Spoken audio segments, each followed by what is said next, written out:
So today we're going to talk about line extensions, but there's a slightly different format to this video.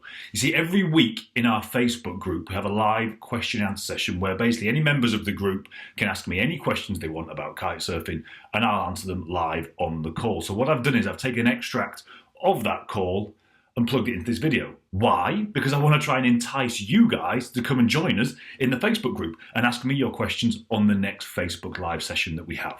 The link to the group is either below or above this video, depending on where you're watching it. Click the link, click the join button when you reach the page, and I'll speak to you on the inside.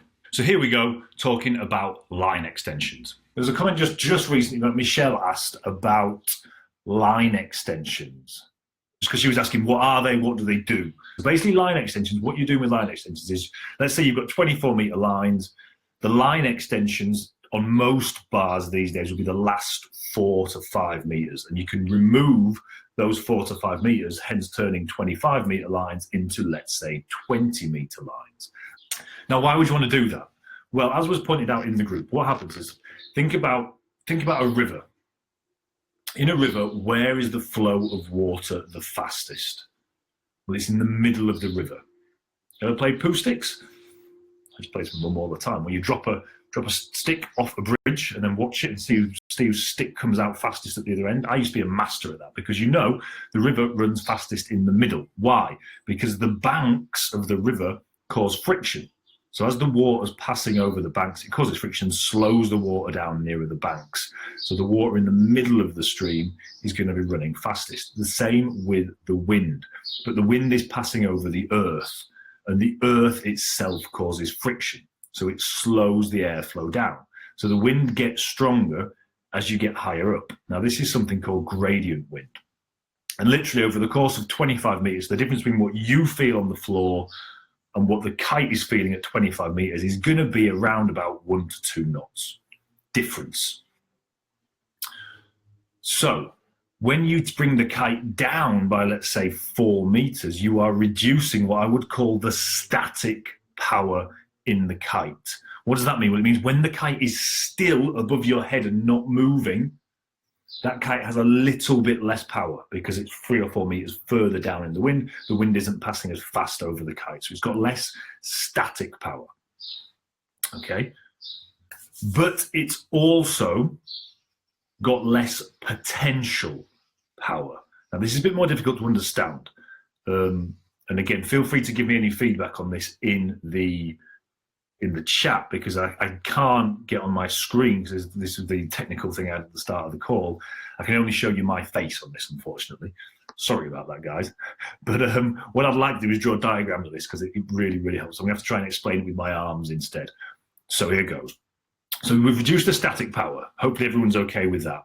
What you also do is reduce the potential power in the kite. Now think about how a kite generates power. Yet, the wind flying over the kite, that's what generates power. But how do we actually create more power in the kite? We move it. You know, when you're trying to water start, what do? Whoomph, big figure 8 dive. And it's that movement of the kite which basically forces more airflow over the canopy. Easy way of thinking about this. Imagine I'm in a car, okay, and the car's stationary and there's no wind. I stick my head out of the window. Car stationary, there's no wind, I feel no wind. As soon as that car starts to accelerate, I feel wind in my face at the exact same speed as the car's driving. So let's say the car's driving at 10 miles an hour, I get 10 miles an hour of wind over my face. Okay, I'm sure some of you gents have done that trick where you're driving along, stick your arm out the window and try and guess what cup size it feels like. I certainly have. I'm sure some of you have. I'm sure some of you probably have. I'm sure I'm not the only one on this one. It's a B. It's a C, it's a D. But anyway, I digress. Why is that important? Well, because as you move the kite faster, you force more airflow over the kite. Yeah, so it increases the speed of the kite, increases the power of the kite, increases the lift that comes from the kite as well. So the faster we can move the kite, the more power you're going to get in that kite.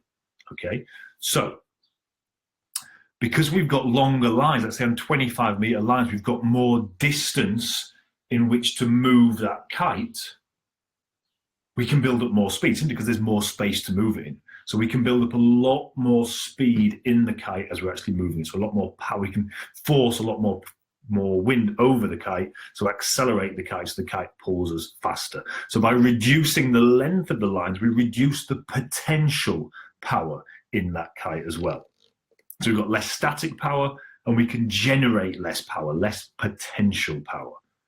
Okay, so we basically made the kite less powerful. What we've also done, two things with the line. Now we've increased the angle very slightly of the steering lines. Now, if you imagine, this is easy to imagine on a really, really short line kite. So let's imagine we've chopped these lines and they're now at 3 meters. Okay, so you've got 3 meter lines running up to a 12 meter kite, and stood next to it on the beach is a 12 meter kite on 25 meter lines.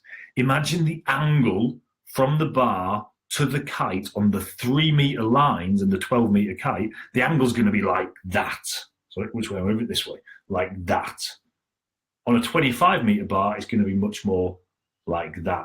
So because of that angle, every little movement of the bar, the kite zips back and forth. You've got very, very, very responsive kite. So as you move the bar, instant reaction, and the kite moves. So there's no what I'd call lag time. The other reason there's no lag time, if you look at your 25 meter lines and look at the steering lines, next time you're up on the beach, do this. Just look at the steering. Look at the difference between the power lines and the steering lines. The power lines will be absolutely taut. It'll be super tense, no slack in them at all. The steering lines, even when you've got the bar sort of at the sweet spot, they'll be, I don't know, I can't get the angle right. They'll be, I'm not even bothered. They'll be sagging them, basically. They will loop backwards. They won't be fully tense, and you will see that they're slacking them. And what that means is that you need to take up, and the reason they're slack is because the wind is causing drag on those lines. So they're actually sat back up to the kite. So what it means is that when you come to steer the kite, you've got to take up that slack before you actually start to affect the kite, which is why we pull the bar in and steer. So you're taking up the slack and you're steering. So you're tensioning that one steering line. So you've got equivalent of a dead zone. On the 25 meter bar line, so you've got a dead zone. So you have to pull in, steer, and till the kite's not moved, and then suddenly you hit a point where, okay, now I've put tension in that steering line and the kite starts to move in the direction that I want to go. So shorter lines, more responsive and smaller dead zone.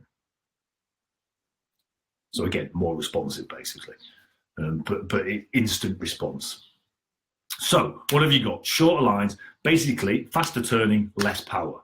So let's say I'm riding on 24 meter lines and on a 12 meter kite and I'm just getting overpowered.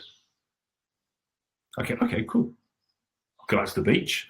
I'll knock off the last 4 meters of line, go back out on my 12 meter kite, and just for your information, very, very roughly, 4 meters of line equates to roughly, very, very roughly, 1 meter of kite.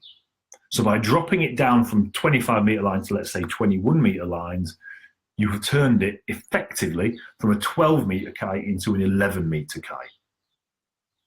Now, it's still actually a 12 meter kite, obviously, but it's going to handle and behave much more like an 11 meter kite on 25 meter lines would.